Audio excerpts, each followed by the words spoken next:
Good morning, everybody, and welcome to the Recovery Classroom. My name is Drew. I am an alcoholic, and today I'm a recovering alcoholic, and I could not be any more grateful. I want to continue the conversation and wrap up our S series. We've been talking about the three S's. The other day, we talked about the first S, self, the history of our self, and being able to identify patterns and actions, patterns of thought patterns anyway, that ultimately led us to points where we no longer want to go back, right? Ultimately led us to making decisions what brought us to where we're at today. It's important that we understand our history, the history of ourself, to make sure we don't keep repeating the same behaviors over and over again, right? The second S I talked about, which was yesterday, was our sponsorship, and why it's important to make sure I have the right people in my orbit, to make sure that they have my best interest at heart, rather than trying to fulfill their own personal agenda or stroke their own personal ego. The sponsorship is incredibly important. We're going to talk about, kind of tied those two things together with today's topic,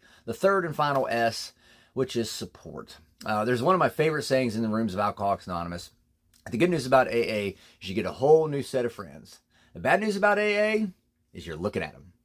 Right? I know that could scare some people off, and for that I apologize. I totally get it. I understand. But see, that's why I go to meetings. That's why I built out a network and a fellowship of friends. I just didn't randomly walk down, aisle number 7 at the grocery store and all of a sudden made all these new acquaintances. That's not how it worked. I had to start going to places where like-minded people, in other words, alcoholics who'd solved their drinking problem, I had to start going to places where these people were located. And for me, the only place that made sense, rational sense in my mind, was these people were probably going to be hanging out in AA meetings or in recovery rooms, right?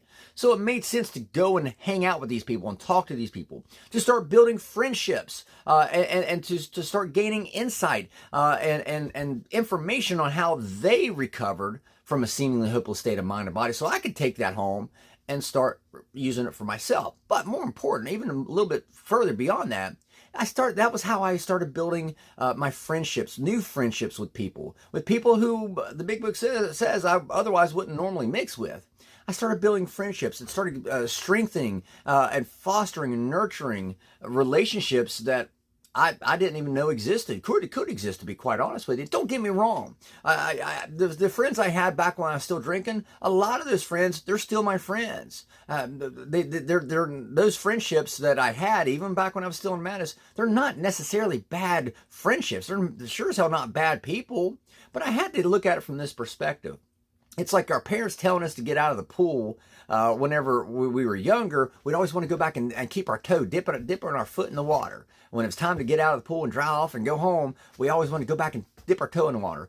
I had to find a new set of friends to hang out with because my old friends, it was like it kept me too close to that pool. And it was too easy. The longer I was around that pool rim, if you will, the easier it was for me to fall back in. It wasn't that some of those friendships were bad. They weren't. Just I had to find new friends. And again, I was able to go to meetings and start building and nurturing and fostering new friendships, new support group. And again, I want to reiterate this one point. Meetings don't have to be inside of a VFW or a church.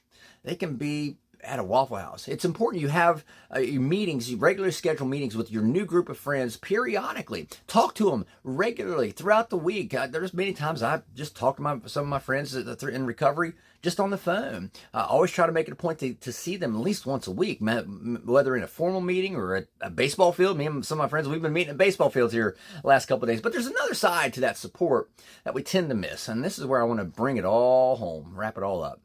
See, we tend to think of support as a one-way street when it's not. It's a two-way street. It's a two-way street. It's not just about the support I get, but it's about the support I can give. And that's why it's important to have an understanding of, self, the history of ourselves, our sponsorship, and of course, our support network. The Big Book of Alcoholics Anonymous, first line of chapter 7, clearly states, practical experience shows that nothing insomuch ensures immunity against drinking as intensive work with another alcoholic. So if I want to stay sober, I better start supporting other people. I better start helping other people. That's what that line means. And if I have a behavioral pattern, if I can look back over my history and identify, hey, look, I'm starting to not go to as many meetings. I'm starting to not talk to people as often. Maybe I have a sponsor who's more interested in me recovering the way they want me to recover rather than the way I need to recover. Those two things alone, those first two S's, can keep me out of support. not necessarily support for myself, but me giving support to other people. And that's the key that keeps me sober. Those three S's, tying those three S's together, history of myself, identifying those patterns, my sponsorship, the type of sponsors I have guiding me and not telling me how to recover, but telling me what worked for them.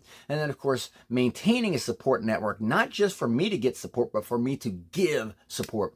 Understanding those three principles have been vitally important for me to stay sober, and I couldn't be any more thankful that I've been able to acquire this newfound information over the course of the last 3.5 years. And so I hope that you're able to take this and apply it in your own life, and I hope that it makes a huge difference for you in your recovery journey. So that being said, I'll let you guys go. Thank you guys for letting me come in and share 5 to 10 minutes of your day with you. You guys absolutely keep me sober, and I cannot be any more appreciative. Topic you'd like to hear discussed, message us on the Recovery Classroom Facebook group page. We'll take a look at it, see what we can do. We'll be talking again soon. Remember, guys, you can't get drunk if you don't take that first drink.